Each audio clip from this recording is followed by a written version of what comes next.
Hi everyone, welcome to Murphy's Law Garage, and today, we work on the Ramcharger again. Hopefully we get the frame split on the donor, but if we don't hate us please. Be right back.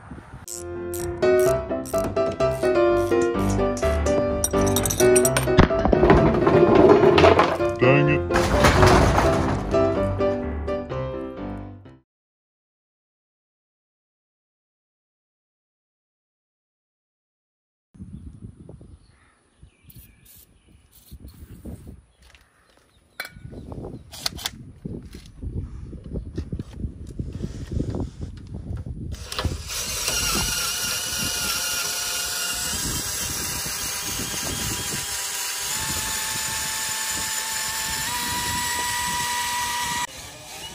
All right, so while Seth is working on drilling on the other side, what we're gonna do is on the rivets where I can get to them with a grinder, probably not this one, but these other rivets, I'm gonna go ahead and shave as much of the thickness off the head as I can, protecting this bracket, and that way there's less to drill through whenever we come through with a drill bit. So let me get started with that.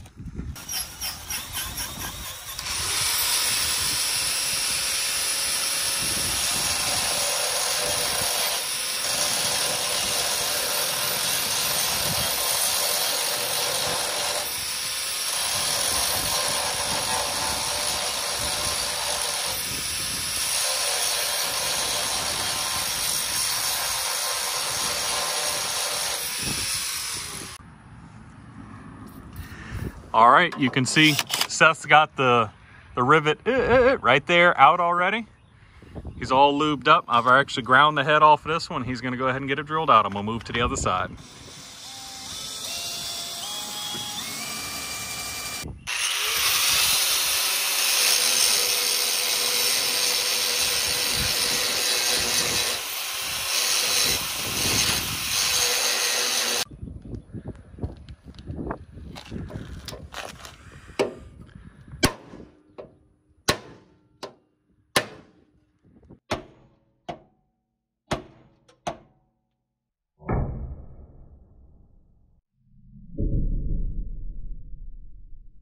All right, so we're setting up for another slow-mo. And we've got a bet on lunch that Seth can hit that can. Okay. What's the bet? Well, one of us is gonna buy the other lunch. Where we go? I don't know. We'll figure it out. Okay. But you think you can hit that can? Sure. So Seth is gonna hit this rivet and he's gonna try to hit that can on the other side while we're doing the next slow-mo. Right there? It's gonna hit. All right, let's do it.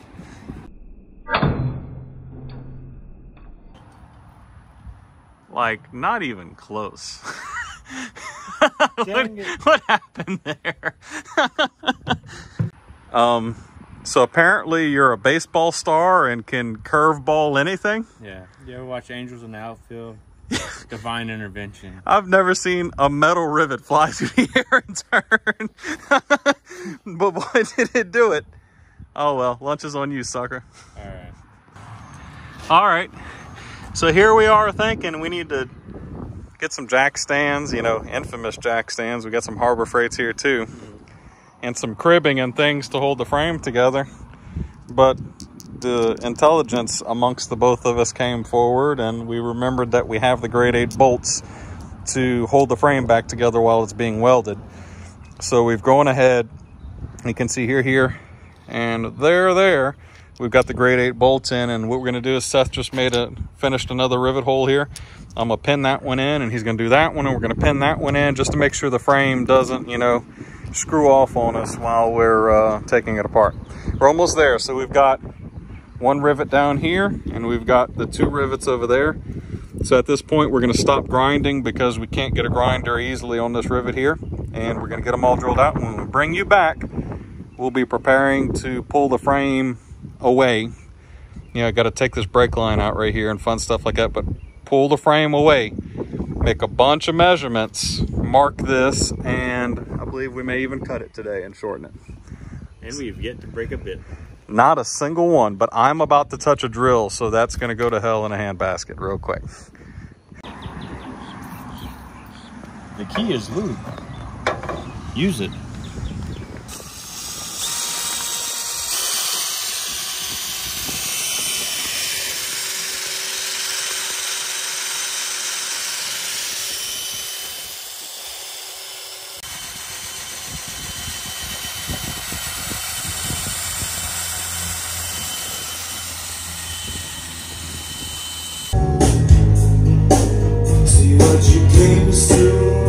All right, everyone. Seth, this boss man right here, went and got all of the rivets drilled out. So the frame is ready to come apart. But before we split it for the first time, you're gonna see us buzz around on time lapse. We're gonna get some dead, as accurate as we can, left to right measurements, averaged two together. We want a hardcore wheelbase on the Ramcharger. We want a hardcore wheelbase on the second gen frame.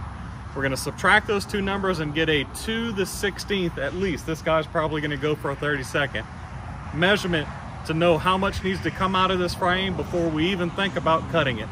And then we're gonna mark and measure and mark and measure and remeasure and remeasure and remeasure before we mark the frame for the last time and run a grinding wheel through it. So y'all gonna go on time lapse, hang out with us for a minute.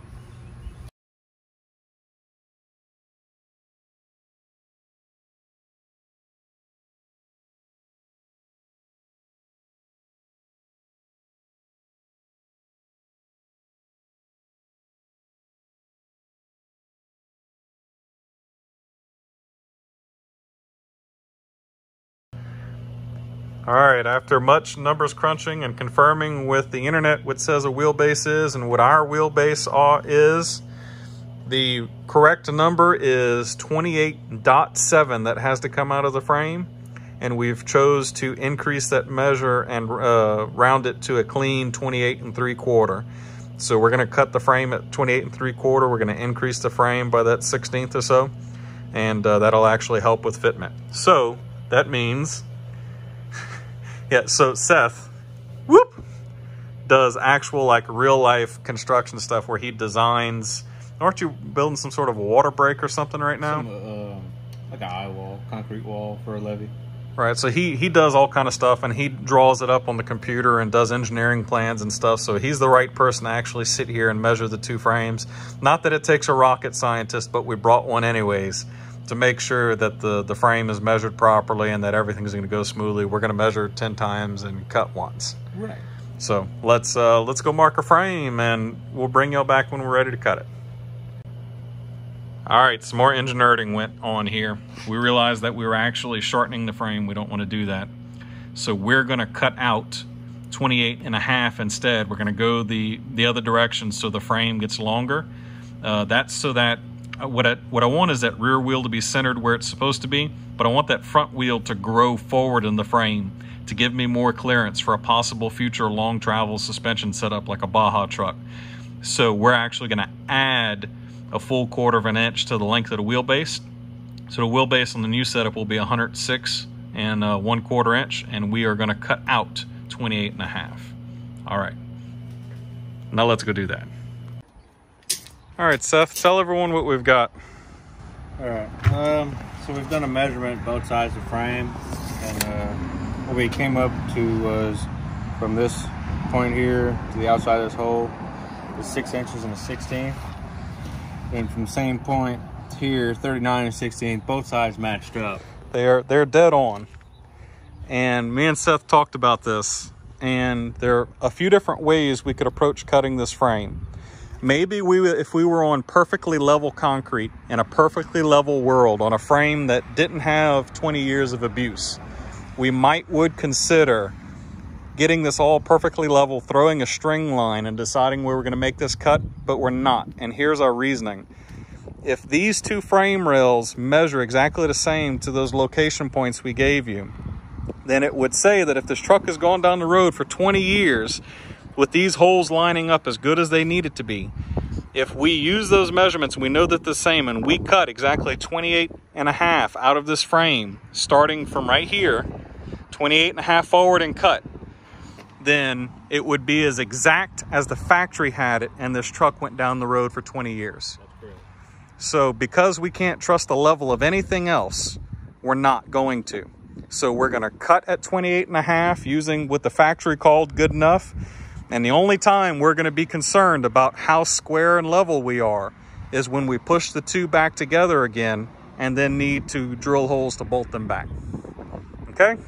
So we're going to, the brake line right here, she's gonna be a problem. So I'm actually gonna snip the brake line right here, where I'm gonna have to put a flare, I'm gonna have to do flare nuts and a barrel right here to put it back together again. So I'm gonna snip this brake line so we don't hurt it. And then we are going to mark the frame and cut it. We'll bring you back for that. All right, line is etched in the frame. I've got a cutting wheel. The front is on jacks. We haven't done anything with the rear yet because we plan to perform the top cut. And then we're going to pinch a steel bar inside of the frame to try to hold it still so that we can cut it without it flopping apart. We may need to adjust that as we go, but here goes nothing. This is nerve-wracking. Let's cut a perfectly good truck frame. All right, Seth, well, no turning back now. Yep. Let's do it.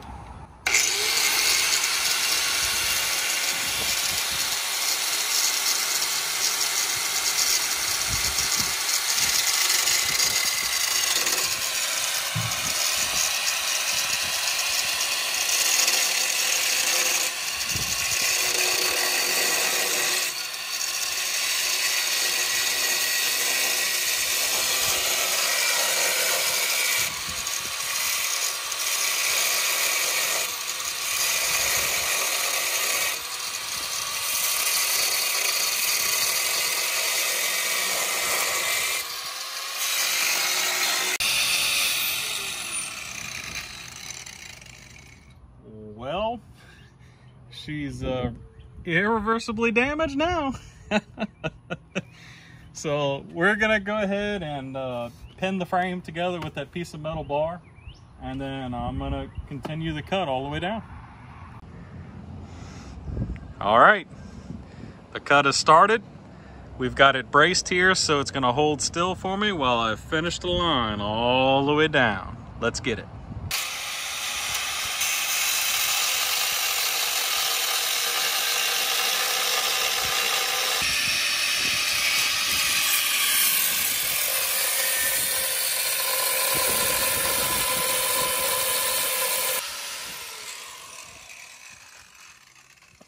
That's it. That frame rail's 2 pieces now. How does that make you feel? It's a little less scary now. A little bit.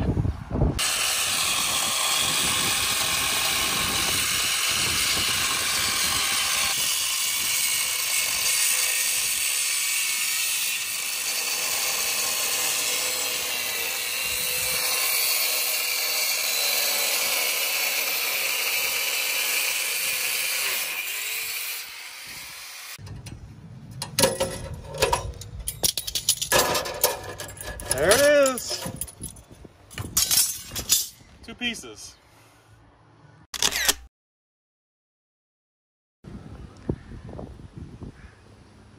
What are those? Seth, what did you do to my frame? Well, got it. We cut it. So it's Bluetooth now. So all we got to do at this point is we've got 3 bolts holding the leaf spring perch and this section of metal in.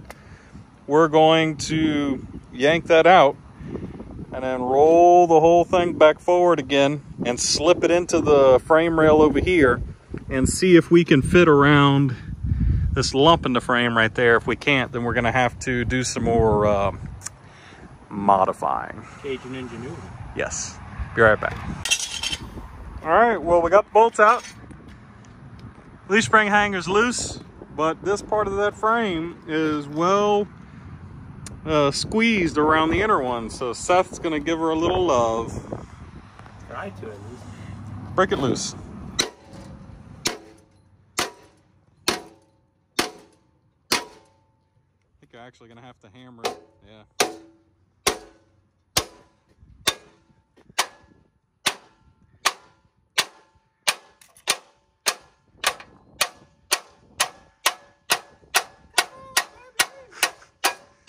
All right, so did the right thing and freed up 2 hands. Put a pair of gloves on. All right, Seth, let's get it free.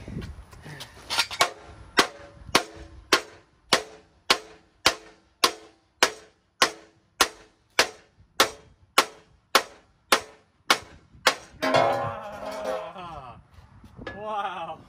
My out of breath is out of breath.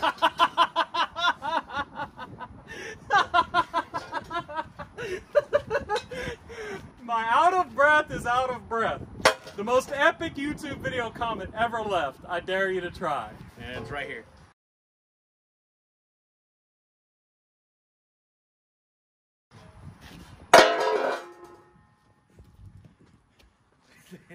When you're pulling on it, go ahead and keep your leg behind you. When you pull and you fall back on your leg. Oh yeah. Not like this. And you'll fall backwards. Ah.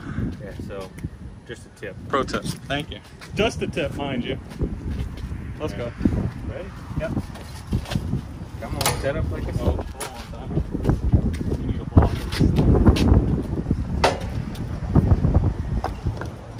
There we go. Another tip. Chop the wheel. Ready? Yep. Okay, well we got something in the way. Come on, bro.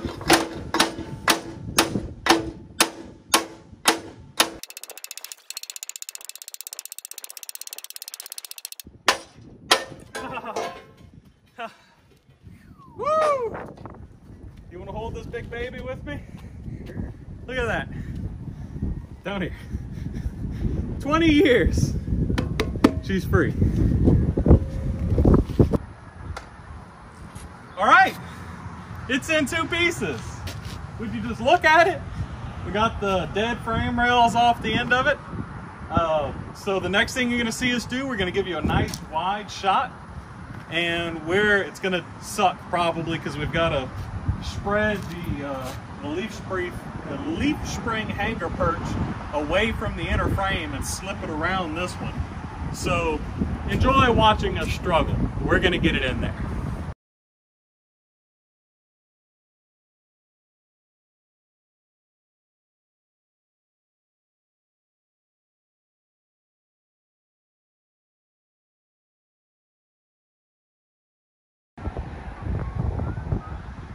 All right, so first attempt failed, and the reason why is exactly what we thought it would be, is this indention in the frame here. Can you walk it in a little closer, Seth? Walk it in, walk it in, walk it in. It's like 1/8 of an inch. It's very, very close, but it's interfering. So what we're gonna do is we're actually going to scribe above and below this. Give me a nice straight line to cut on. Then I'm gonna cut out as much of this channel as we need to get the frame in. And then whenever my Uncle Lane comes and welds this together for us, he's just gonna buzz this back in solid. We'll bring it right back.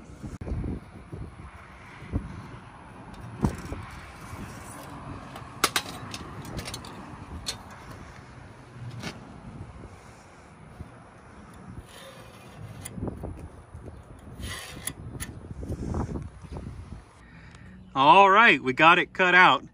Now that may not look even, but that's only because there was tension in the frame and it spread open whenever it got cut. We're gonna have to pull all of that back together again whenever we go to weld it.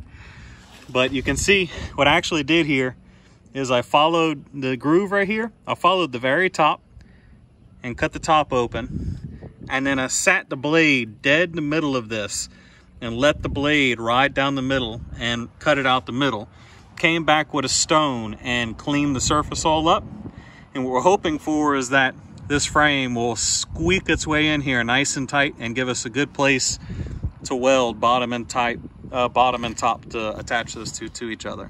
So we're gonna put y'all back on time lapse, and we're gonna try to stick these 2 frames together.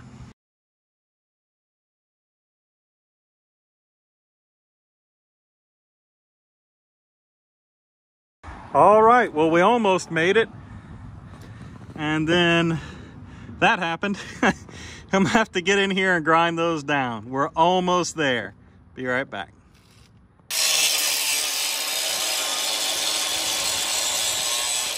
All right, y'all. It's time to try to stick these all the way. You ready, Captain Seth? Sure. Let's go. Even. Carefuling. And oh. Carefuling. All right, we're on the bolts. We're on the safeties. Now we have to take the safeties out. This is probably going to take a second. We'll bring you right back. What has happened here? That Carolina squad. The Carolina squad, baby! And well, if we wanted to slam the truck, that's how we'd do it. All right, so we're gonna slide these two all the way in and then try to jack it all back up again and get the spring perches in the right place. All right, guys, we're gonna slide it in to our dead reckoning mark.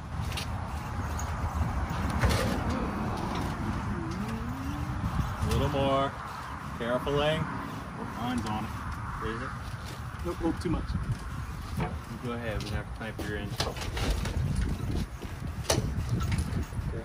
Why don't you measure this? Measure the dead reckon. Clamp it. Go.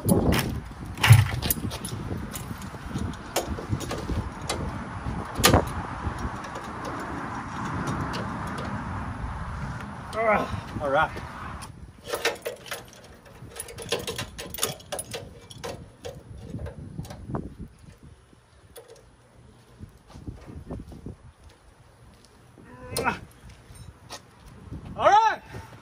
Who's in? All right, wrap it up. Let's go. Let's stick the body on it. Let's drive. Let's do it. People on this side of the camera, give us a minute. We're gonna recheck this 15 million times and then we'll come back. All right, everyone. We've clamped the ever-living daylights out of it. We are gonna tape measure whip this about 20 more times. And as soon as we're comfortable with it, we're gonna drill some holes. All right, everyone. Hello, Wasp. We've got 2 holes drilled for now, cat a corner, so we can temporarily put the leaf spring perch back in. And I'll continue fabrication at a later date, but Seth has managed to help me get this far, and that's far enough for me to get a lot more done. I'm gonna set y'all without breaking a single drill bit. That is impressive. So let me get y'all up in the stand, and we're gonna pick the frame back up so we can stick the perch back in. No time lapse, real life. All right, let's go. Nothing could possibly go wrong. We're getting our 2 inches back. Yeah, there it is. Yeah, some idiots decided to measure the frame with the spring purchase collapsed and be like, oh no, we're missing 2 inches. And then we're like, oh yeah, it's sitting flat on the ground right now. Almost there. Almost there. Keep going. Keep going. Oh, oh. Let's see which one I can make line up. This is going to be interesting.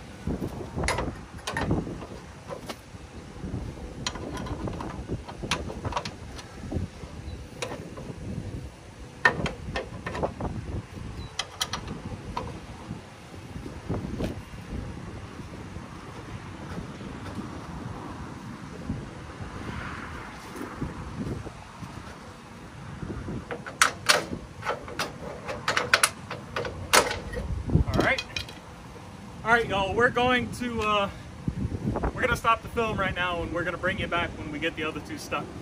All right, everyone, it rained a bit, but in the meantime, would you look at that?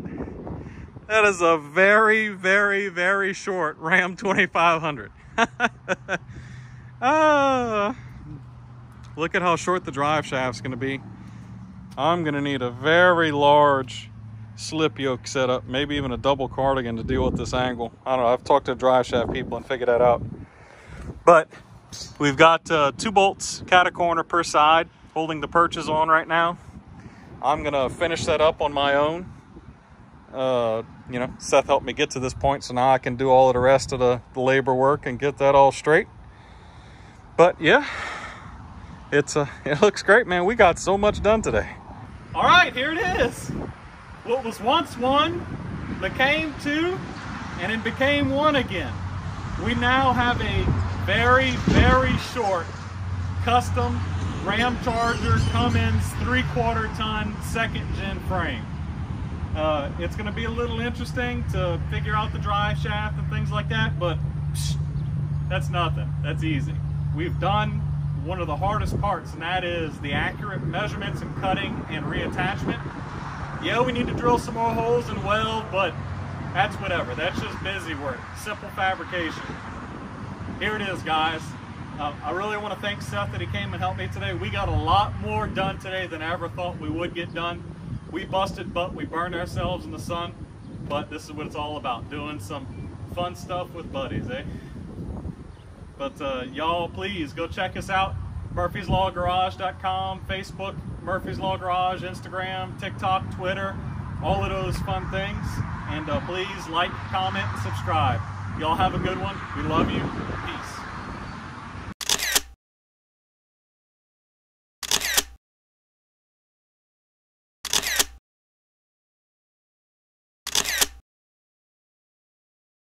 Yeah, she'd like. That's going in the bloopers. I know, that's what I was going for.